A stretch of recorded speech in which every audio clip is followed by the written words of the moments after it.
Well, good afternoon, everybody. Welcome to this week's second session on developing your career in today's environment. It's great to have you here. As usual, this is recorded and it will be available afterwards, but you'll be reminded about that at the end. It's my great pleasure now to hand you over to Karen. Karen is the chair of our FLINT Auckland lead team, and she's going to introduce our speakers for this afternoon. So, Karen. Thank you, Craig. Welcome everyone to session 2 of Developing Your Career Post-COVID. I wanted to start by sharing some of the takeouts that I had from session 1, and hopefully for those of you that were able to attend that session, that you've had some reflections on what our speakers left you with, and that you can apply those today. A few things that really resonated with me was Kirsty from Vodafone.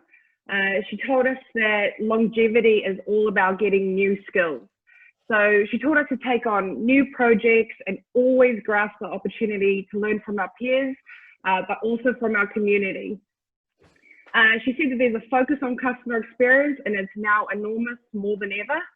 And she said that some of the transferable skills that you'll need to develop your career is the ability to embrace change and to be curious and to have resilience. We also heard from Carol at Microsoft.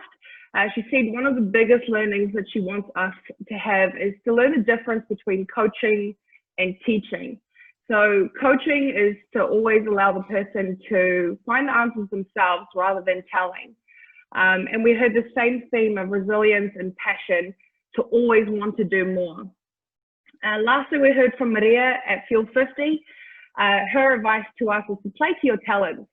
So continuously developing yourself and to adapt a growth mindset. So to do this, you need to be passionate. To drive meaningful and fulfilling career, you first need to understand what fuels you. So, you can ask yourself, how good am I versus how passionate I am.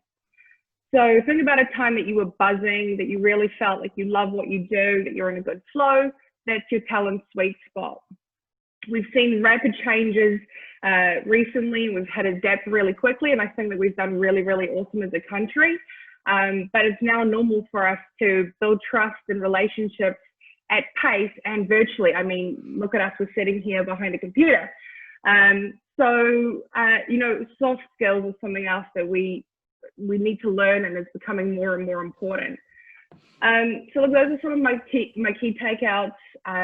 We'll be doing a Q&A after our speakers have finished. So feel free to pop your questions in at any point.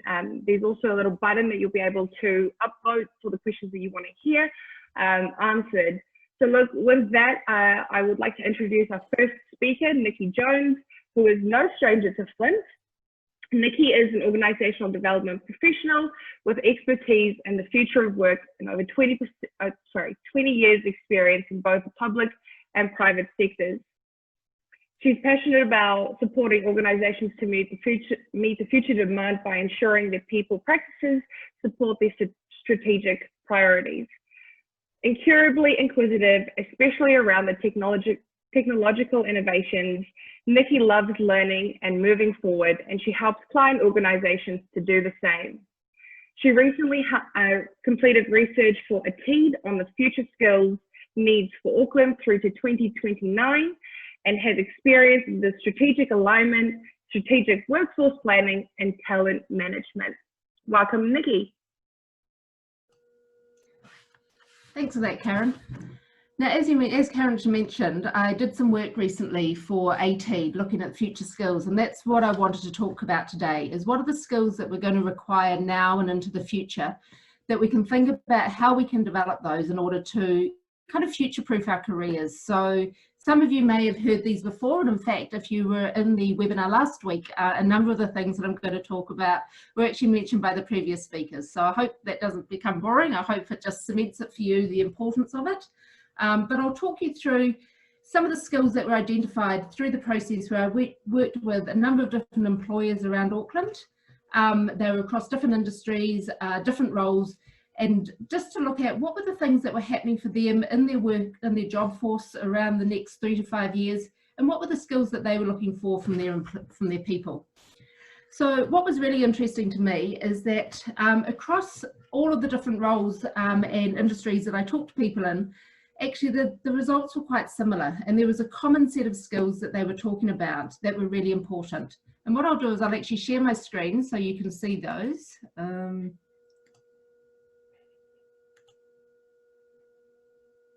Okay. Can you see those now or not? Yes? Excellent.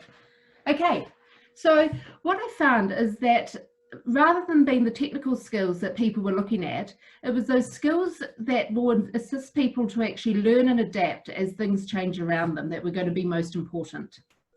So the first one that they came across was this idea of growth mindset. And this was something that was talked at length about last week, but is so, so important. It's probably one of those foundational skills that's needed in order to help you develop anything else in the future.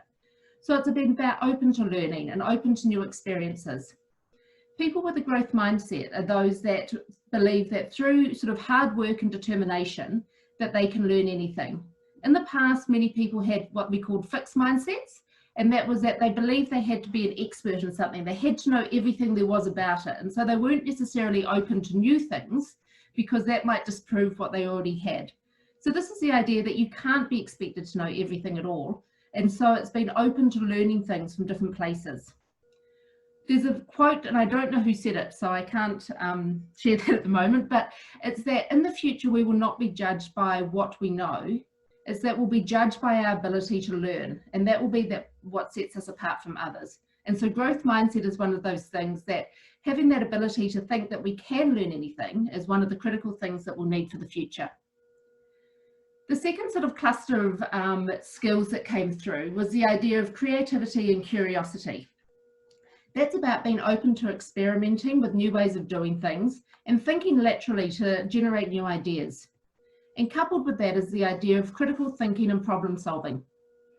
So it's the ability to put the creativity and the curiosity that we have into practical use by being able to solve complex problems. One of the things we know that as the world around us changes, we can't actually rely on the same set of skills that we previously had or the same solutions that have worked in the past in order to solve our problems in the future.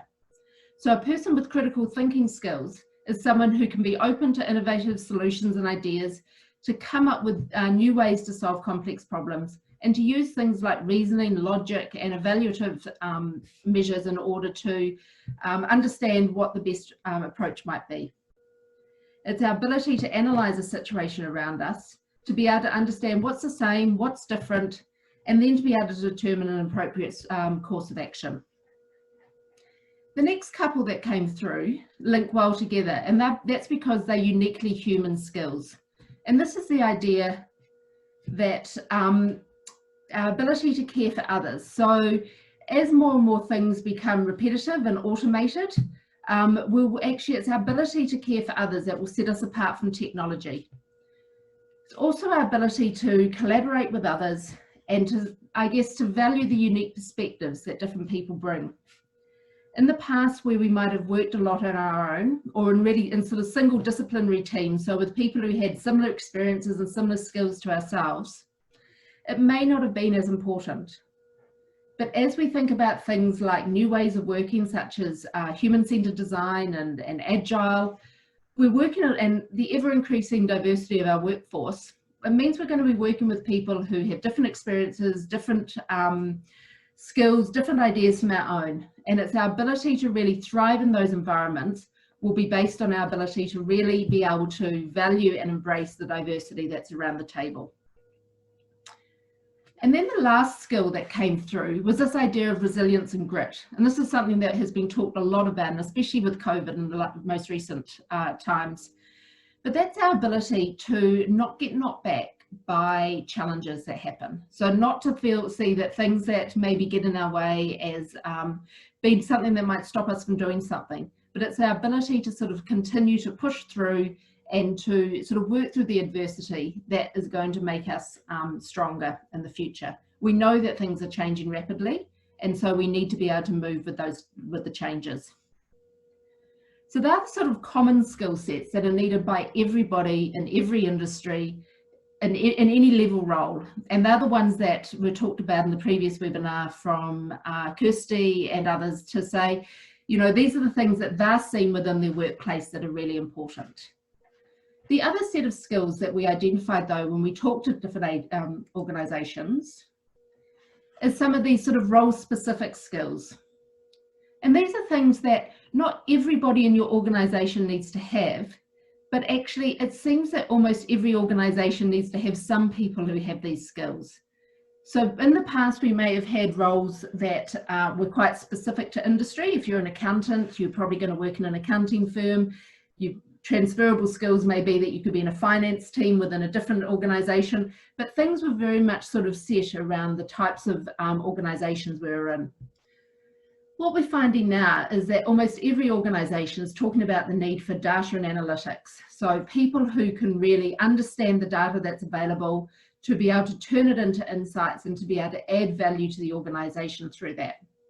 Digital development. Everybody is wanting to put things online and do things in a different way and deliver services in a more direct way to our customers. And so the skill sets around digital development are really in demand across all organisations. And then the other one that came through in particular was around human-centered design. The idea of putting the customer first, which was talked about from Vodafone last week, thinking about, you know, how do you actually design things with a customer in mind, is something that's going to be critical for all organisations as well. So that's something that, while not everybody needs to have it, people who have these skill sets will have a wealth of opportunities available to them in the future. And that's a great way to kind of future-proof your career. If you've got all these opportunities in different industries, you're not sort of putting all your eggs in one basket. So thinking about FLINT members, this is something that you probably have many of these skills, or you have the foundation skills in order to develop it. And I'd really recommend that if you've got an interest in these areas, that they're ones that you embrace, because it's areas that there's always going to be work available for you. But in addition to the skills that we need changing, and in fact, I got a quote from the Future of Jobs report from the World Economic Forum, which says that in even just 5 years' time from now, more than a third of the skills that we believe are essential for today's workforce will have changed. So while these are the things that people are talking about now, I believe some of these will have real longevity because they're around our ability to adapt, but actually things are going to continue to change. It hasn't been one step change and now we're in the future and this is what it's going to look like. It's about how do we continue to adapt and to develop new skills. And so the way we develop skills is also changing for us. In the past, we might have picked sort of one career path we want to follow. We might have completed a course, maybe at a university or somewhere. And then we entered the workplace and we've done our training and now we're going to work in that area. Because things are changing so much, that's never going to be the way that is the only way that you learn new jobs. So yes, there will still be the opportunity to develop skills through a traditional route, and polytechs and universities will continue to offer training. But there's many other really good ways that you can learn skills. And one key one is around learning on the job. So finding out what opportunities there are, either online or through your organisation, to learn new skills while you're employed in a job at the moment. We can't all afford to take time out for study, but actually also we know that we learn a lot more when we're learning on the job. So there's opportunities there that you can look at. You've got things such as MOOCs, so massive online open courses are available. You've got sites such as YouTube where you can basically learn to do anything. You've got opportunities to talk to colleagues and people who are doing things that interest you. So finding out what's involved in their role, what did they do, how did they learn that, and actually picking up ideas through them. And then you can also look at putting your hand up within your organisation around, say, cross-disciplinary project teams. Being in cross-disciplinary teams, you get the opportunity to really see what others are doing, to learn from the way that they maybe look at different situations, problems, etc., and really be able to learn from them. And so I do encourage you to look for opportunities to learn on the job. Now, I know that a number of people recently have also gone through a whole lot of change, and some of us may not have the opportunity to learn on the job. We may not be in a job at the moment.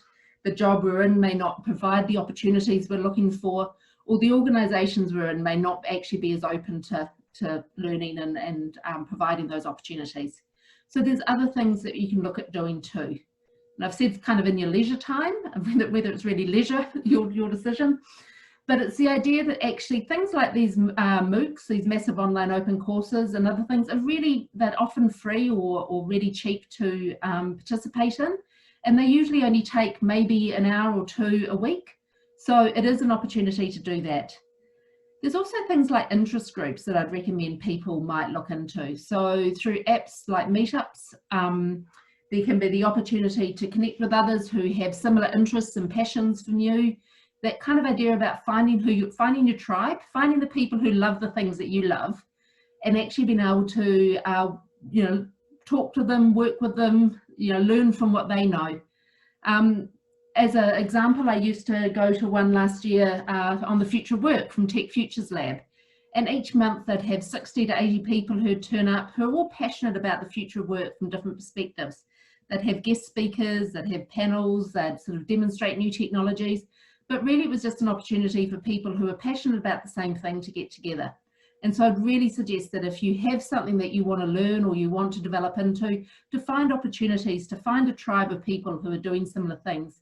Not only is it a good way to learn, it's also a great way to get connections into other organisations. So you may talk to somebody in here about something that's happening in a different organisation that you could go into. So definitely think that's an opportunity there. And then the last way you may think about it is around volunteer work.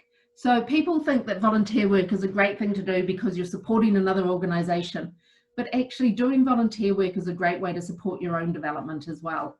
So sometimes you may not have the opportunity to get a paid job in a particular area because you don't have the experience or you don't have the connections, but actually looking at opportunities to volunteer in organisations, you may get in the door without having to have the experience. And there's apps like Voluntarily who can actually connect your skill sets that you have with organisations that are in need of it.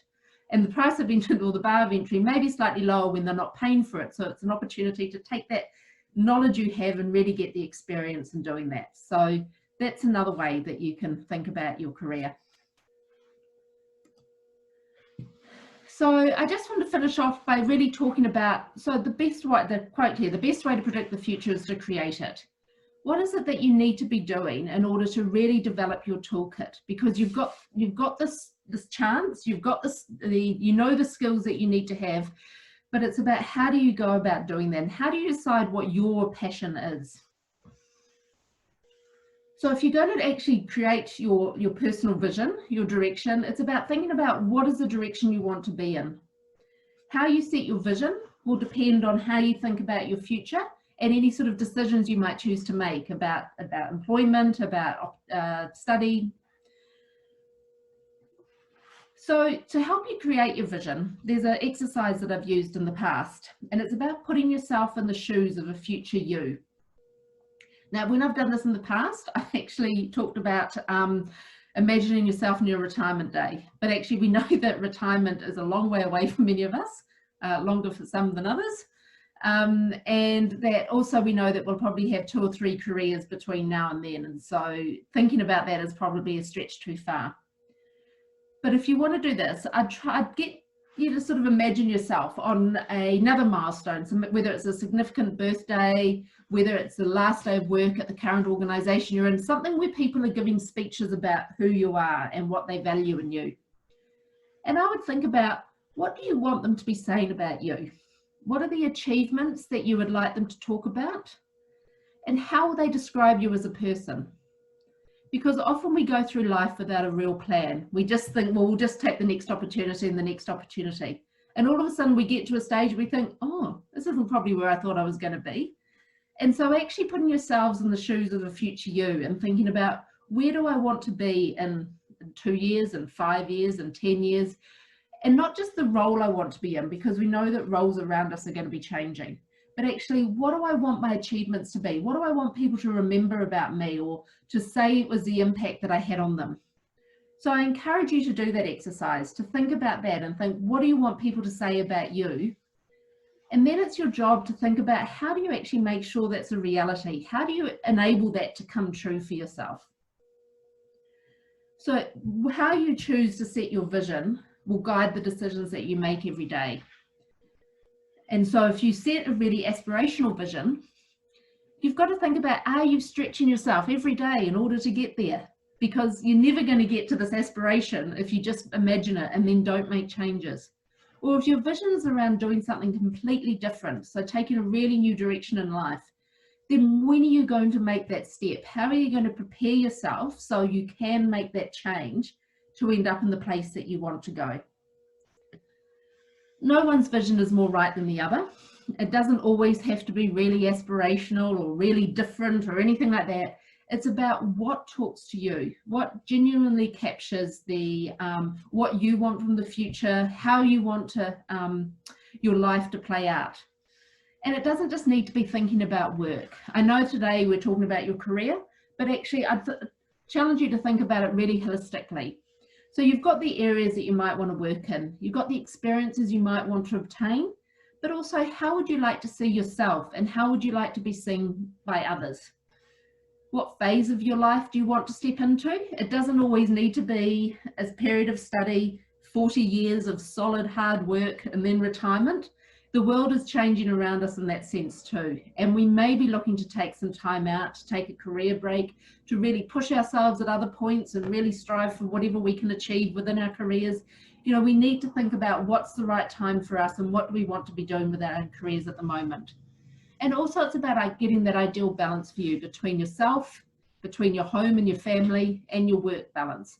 So it doesn't just have to be work life, because that doesn't probably take into account the complexity of our lives around us. Think about yourself too. You know, what are the things that are actually really important to you?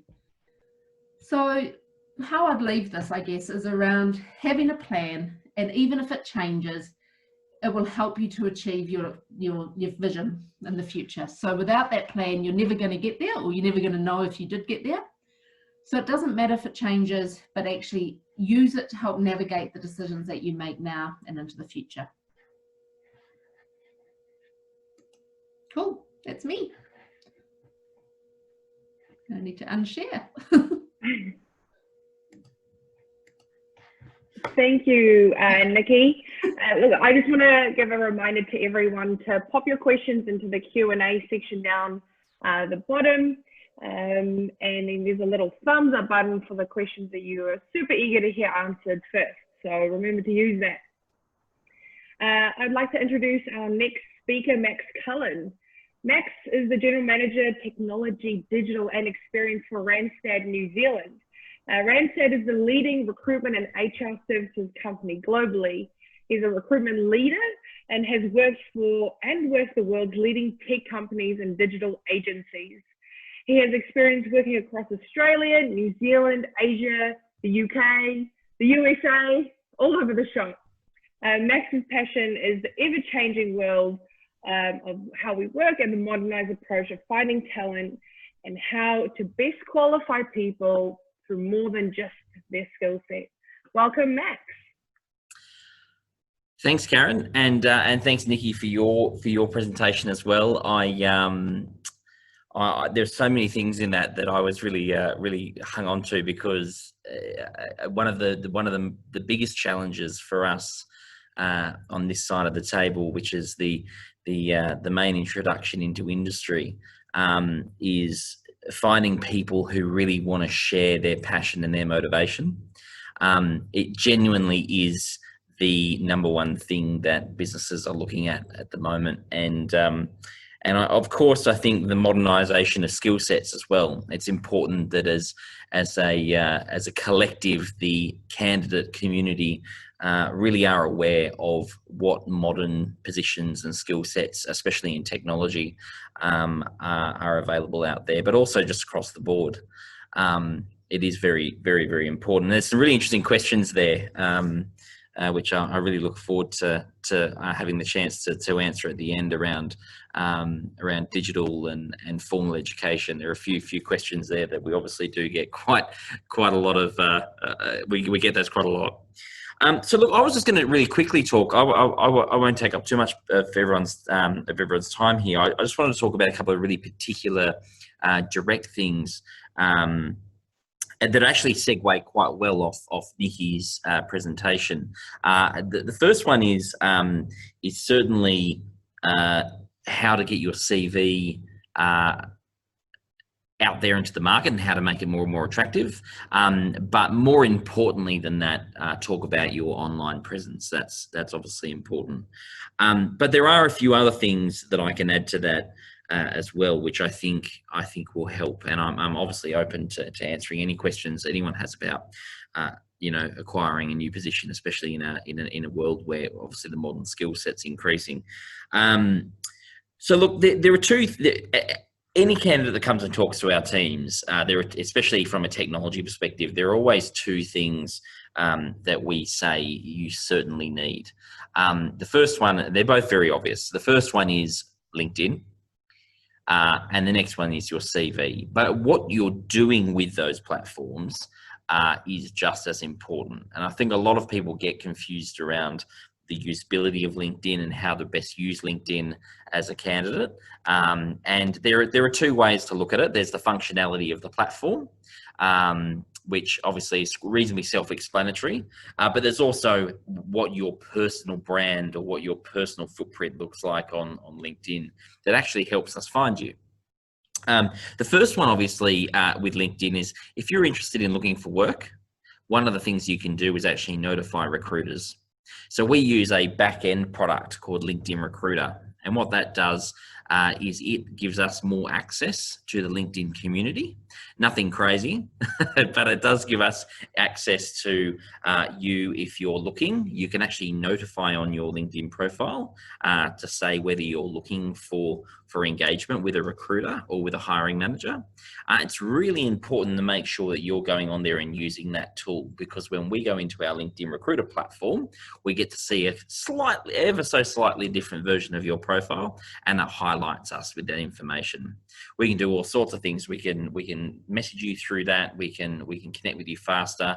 Obviously, the speed ratio of connecting with you is increased on LinkedIn with the application on your phone, and we're able to message you and create an instant messaging platform there with a candidate straight away. So that's really important. But the most important thing as well is it also gives you the opportunity to upload your CV and upload, especially if you're in the design field, and you can put up a link to a to either your portfolio that's there, or you may have a PDF portfolio you want to attach to your profile as well. And you can actually do that in the back end of your profile. So all of the opportunities are there on LinkedIn. So making sure you're doing that.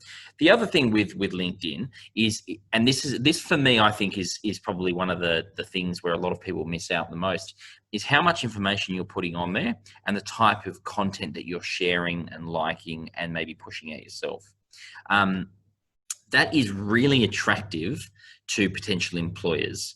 So when we represent a candidate to a role, one of the things we may get that client to do is have a look at your LinkedIn. And then if they can look at your previous activity, seeing what kind of groups you're part of, what kind of content you're interested in sharing, that can at times lead into a far more in-depth or more contextual conversation about why you may be a good fit or the things that you're interested in.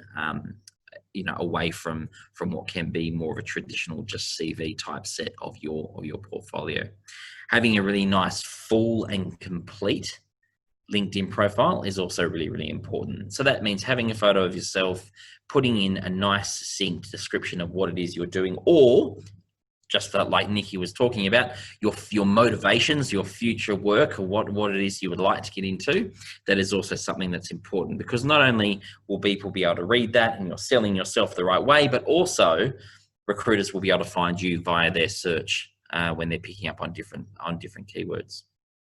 So the second one is seek. Now, we recruiters in general have started to move away just ever so slightly from always relying on ads and putting ads up in ad boards and the job boards or whatnot. However, we will still do it to make sure that we're talking with as many people in the market as possible.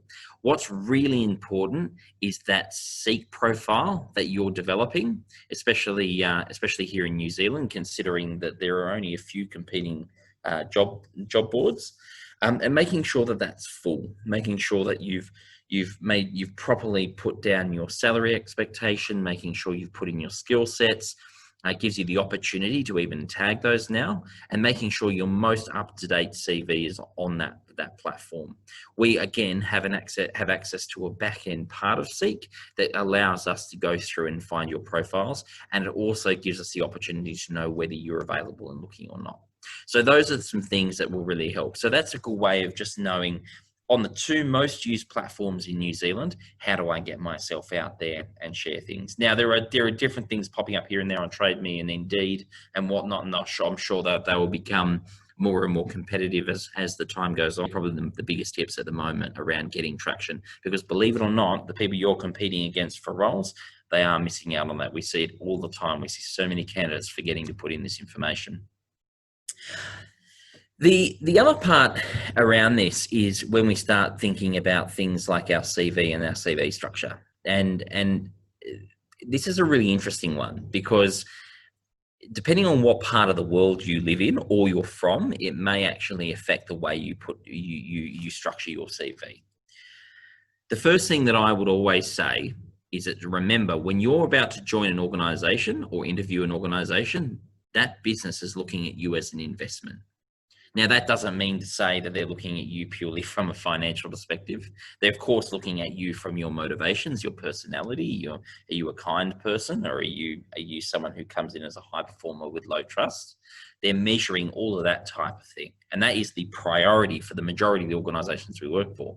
But at the end of the day, no matter what you do for an organization, even if it's in government, they are always looking at you as an investment. So that document that you're using to promote yourself, that should be used as an investment document. It should be a sales document. It should be a document that tells people what it is, what action, what execution you can bring to a role. The common question that we will get is, well, what about if I'm starting out? What about if I'm trying to access the market? What do I put on there? And this is really where it comes back to what Nikki was saying around making sure you're adding context to your background by thinking even deeper around where your skill sets lay. There's a really good YouTube video, and I'll try and put in the link in the chat box at the end, by a man called Paul Rulkens, R-U-L-K-E-N-S, and he does a TED talk. And it's titled "The Majority is Always Wrong." And it's actually a really, really good TED talk around the fact that as humans, we limit ourselves. We don't necessarily always, we follow the trends. We follow things that make us feel comfortable. We stick within our lanes all the time, but there are other things happening around us that may seem odd to us, but are fantastic to other people. So how that relates to this is, when you're looking at your CV, if you're looking at a way of promoting yourself and your skill set to the broader market, maybe sitting down for a short while and being creative around different concepts that you may have come up or worked on, or different ways to promote your CV to an organization. That stuff actually does work. Doing things to differentiate yourself from the rest of the market is actually a really positive thing to do. One of the skill sets that this is really one of the skill sets that this is becoming more and more of a trend in is actually, again, Nikki presented this, was in human-centered design. So we at Randstad, we have a human-centered design practice here now in New Zealand. And one of the things that our clients look for in human-centered design is the concept of using creative technology to interact with humans. So we're talking about the interaction of, utilizing augmented reality or the Internet of Things to sell a product or come up with a solution. And a lot of these jobs are actually quite junior. The perception in the market is that they are for very experienced engineers and all the rest of it, but they're not. Organizations are actually looking for entry-level talent and mid-weight talent to come in and use brand new technology, new concepts to figure out ways that we can deliver things back to the communities, in ways that we've never seen before. A big area of this is actually in growth marketing, if you're into that space. Coming up with concepts and ideas is actually going to sell more than your education, your salary expectation, and any of the other information you've got on your CV. So as we start seeing a lot of our skill sets actually modernize, we're also seeing the process of applications and applying for a job modernizing as well. Now, albeit at the moment, it's not, 90% of applications. We still, 90% of our applications, we still see through the normal channels. I mean, we will see for some time into, organisations like central government and also the banks. But we are starting to see a growth, especially across the startup hubs in Auckland and Wellington, and a little bit in Christchurch as well, and even some far more heavily financed industries such as agri-tech, for example, down in Christchurch. We're starting to see this introduction of more concept-based interviewing and talent acquisition, which is a really, really exciting thing. And I'd be really keen to talk to anyone that wants to know more about that, because it's certainly something that's bleeding edge. The other thing as well is on your CV, and this is something where it does pay to talk to a recruiter if you have someone who you've worked with in the past that you've enjoyed working with. How do you, and this is very specific to New Zealand, how do you match to global talent? This is a big point. New Zealand relies very heavily, or did a couple of months ago, did rely very, very heavily on offshore talent coming to New Zealand for modern skill sets in development, the introduction of more advanced cloud roadmaps, the design economy or the experience economy, and data and analytics or data and insights. What we've seen, and this is a fantastic opportunity for New Zealand, is obviously with COVID, the borders are shut, there is a far greater interest in investing in the domestic talent market. And this is a brilliant opportunity for you to make a move in the next month or two, if you're interested in jumping into a more modern type of role, or even changing your organization. Now's the time to do it, and now's the time to restructure your application, restructure your skill set, go through your current skill set creatively, and pull parts of that out and see how you match up to that talent from maybe the more central parts of Asia, the US, or Europe. So now's the time to talk to your recruiter, learn a little bit about that, because we're going to see the domestic market in New Zealand invest in new tech talent. We are already starting to see incubation hubs for talent open up in the banks, and in government. Government's going through the largest technology change in New Zealand than it has in 20 years. That is, and it is leaps and bounds the largest economic powerhouse for talent in New Zealand. That's super exciting, and it's not just in Wellington. If you're in Auckland, if you're in Christchurch, I mean, a really cool program of work in Christchurch at the moment that's got a bit of work on it's the stats project for the census that's coming up. Things like that. There's some really cool technology happening there. So there are some great opportunities at the moment to go and look at the market, maybe go and have some conversations on LinkedIn with people you never thought you'd go and start that conversation with, just to learn about what the market in New Zealand holds for the next 6 to 12 months. And then deep diving into that with your newly discovered skill set, the one that you haven't necessarily added anything to yet, but you've revisited, you've pulled parts out of it and gone, 5 years ago or 2 years ago, that wasn't relevant, but it is now. Because and I'll leave you with this, the most important thing in your job search is experience. So if you haven't had the opportunity and you feel like you haven't had the opportunity to build on that, there are multiple ways you can do that, which Nikki's actually just talked about. If you think something shouldn't be on your CV, put it on there. Add to it. Have a chat to a recruiter. There are multiple recruiters that will genuinely be happy to sit down with you and have a conversation about what makes you look good online and what makes your CV look good. So other than that, I'll leave you with it. I'm looking forward to answering a couple of these questions. Hey, thanks, Max. And so, yeah, we've got a few questions in here and a few votes as well. We've only just used that the last couple of times. So I'm going to start at the top because there's a couple of votes gone to this one. This is to Max. I'm incredibly passionate and good at what I do, but I have an extremely niche skill set. I feel locked into my role, but I want more. I'm scared of failure. So what tips do you have for me to branch out? And I think that's out, says out, but out into the market or even other industries? It's a good question. It's a very broad question without knowing the industry that you're in. But it's a question that that we get quite a lot around, you know, the niche skill set. My favorite quote, and I never get it right, but is from Thomas Edison, and it's, when you think you've exhausted all opportunities, remember you haven't. And it's a really, or is it all options? Anyway, it's something like that. but the idea behind that quote is that there are so many avenues that we just haven't explored yet. So the first step I would always push is challenge yourself.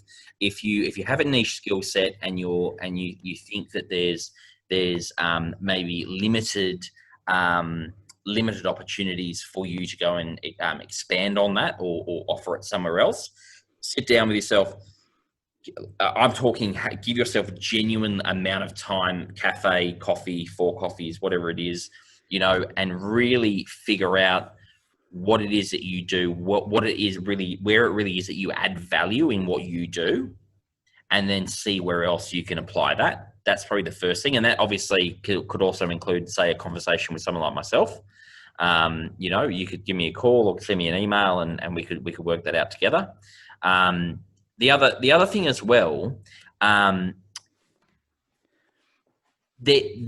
being scared of failure is probably, it's one of those barriers that could that if we overcome, could actually end up opening up some significant life-changing experiences. I'm sure Nikki's probably better in a better position to answer that for me, but I think it's more about embracing that fear of failure, and going, what would be the craziest option for me to do to break that fear, to overcome that fear, and then actually see how practical it is to try and meet that challenge. And then that's where you'll get your creativity to maybe overcome that. I mean, one of the things that a common, depending on your situation, a common response to this is actually go and branch out on your own. So if you're in a position where you've got a really niche skill set, but it's niche skill sets are usually, if you're currently employed or if you're currently getting a lot of traction, it probably means that it is very well sought after. There's actually a way of making money yourself. So one of the ways that you could look at doing that is maybe open your own business or something like that, right? But absolutely grab that fear of failure, you know, by the neck and do what you can with it, because it could actually be the creative linchpin for you to overcome that and figure out where you're going to go and implement your skills. Do you want to add anything to that, Nikki? No, I think Max did a great job, actually. It is just about feeling the fear, getting opportunities, talking to people who are doing similar things. Presumably it's not so niche that you're the only one doing it. So just find people who are doing similar things and learn from their experiences too about what they did to get into it. So while you're there, Nikki, we had one come in during your presentation about, if we are learning on the job or online, is it worth getting formal education like university? Yeah, so it's a really challenging one. I think it's less worth than it used to be. I think in the past it was the given, that's what everyone was expected to do. And in fact, when I used to recruit people into organisations, just the fact that people had a degree showed that they could apply themselves for 3 years and focus and that sort of thing. So I think there's still value in it, but I just wouldn't put all of my eggs in that basket. I wouldn't think that they have a life, they say that skills have a lifespan of 2 to 3 years. So if you're going into something that's quite specific, by the time you leave university, a lot of what you've learned at the beginning is likely to be out of date. And so I think while there is some value in learning some of the concepts and frameworks and theories and other things, it may not be a 3-year degree. It may be looking at a night course that's run through a university, or it may be looking at a diploma or something shorter.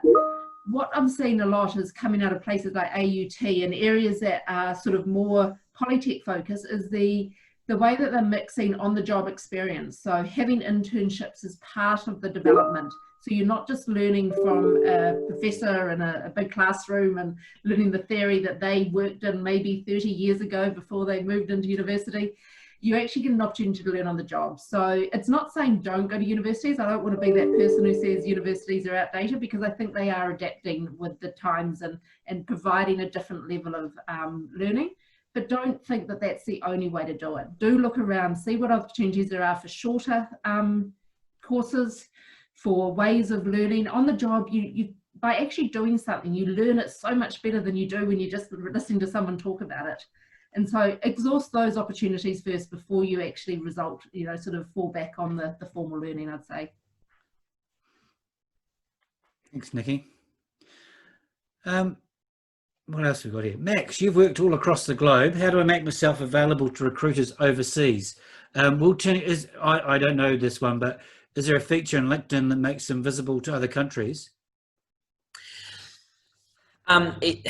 Not necessarily. No. I think it's not in the back end that you've been talking about. No. It's that's a different function. Yeah. Look, I mean, obviously making yourself available or interested in hearing about opportunities on LinkedIn will do that for you. It's not geo-tagged or anything, so it won't push you to a specific country. But a lot of people, one of the biggest things that frustrates me a little bit about recruitment is people's perception of what we do is that we're in sales.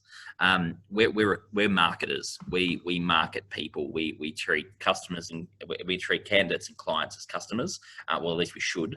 But basically what that means is we need to be we're constantly working with organizations around basically campaigns to attract people, right? And you, as a candidate, if you're really interested in moving overseas, realistically, it's the first step is up to you. Okay, it's about how do I market myself overseas, and the first step to doing that is by making sure your search is targeted. So, what do you want to do overseas? Where do you want? So first of all, where do you want to live? That's the biggest thing, right? If you just want to jump across the ditch and go to Australia, to be honest with you, without being a disappointment, your search is going to be the same as here. But if you're going to go to the US and you are wanting to work in a really, really cool startup, a lot of people would naturally go to Silicon Valley. That place hasn't really boomed for 10 years. You're really better off going up to Portland in Seattle, for example, or somewhere in Wisconsin, for example, where there's a couple of little startup booms happening, right? So do your research on the geo, campaign yourself, paint yourself, make your LinkedIn look like someone who is interested in going there. Join groups on LinkedIn, which will promote your LinkedIn profile to that region that you're wanting to go. So go to search what LinkedIn groups are attached to that region. Are there commerce-based networking groups, other networking groups like this that you can follow in that region? That will slowly add some level of optimization to your LinkedIn profile for that region, so recruiters can reach out to you. So create a marketing campaign for yourself in that region, and you should find it a little bit easier. But you'll also learn a lot more for yourself as well and be more comfortable on your relocation. Yeah, we only got time for a couple more. But Max, I really want to read this one. I feel that one of my values is to be authentic. I'm not sure whether that means overly honest or too honest. My LinkedIn headline has a little wit in it, still lists some of my skills rather than the experienced manager in IT headline. Yeah. Do you think employers are going to disadvantage me for that? Oh, interesting one. Quick answer for you there on that one. So this is actually, and I'll be really interested to hear Nikki's thoughts on this as well. This is actually points down to a response of the demographic of the place you're wanting to work, I think. So if you're wanting to work somewhere that's more traditional and maybe has a very structured approach to how they attract talent and how they model their teams, then obviously having something that reflects that in your title is naturally going to attract those talent acquisition managers. We're humans, right? We're creatures of habit. If you're working with if you want to work with some of the top digital agencies and you're wanting to or jump into a product house where you get to work on something that's a little more fun, a little more edgy, then obviously that's going to, the more wit you have in your title is probably going to be more attractive to those types of people, right? So you've got to play your own marketing of yourself down to the audience. So again, it's about being targeted, right? But if you're authentic, that's your behavior, that's who you are as a person. And I would always promote the employee, meet the person and judge the person by meeting them, not by what's on their LinkedIn. I'd be very cautious of working for anyone that judges people by their LinkedIn. And unfortunately, that can be a very damaging mistake that needs to be probably audited a little more by both recruitment agency leaders and internal talent leaders, making sure that their recruitment teams aren't using unconscious bias to make decisions on people. And if you're going anywhere near an organisation that uses unconscious bias to make decisions on hiring you, I'd probably go find somewhere else. Nikki, do you want to add anything to that before I ask you the last question? Yeah, sure. I just say along the same lines what Max was saying, but you want to make sure you put yourself in a good light. So if you think it's going to be something that's kind of going to alienate you, or people are going to think, oh, what do they mean by that? Then maybe you've been a little bit too witty for a forum like LinkedIn.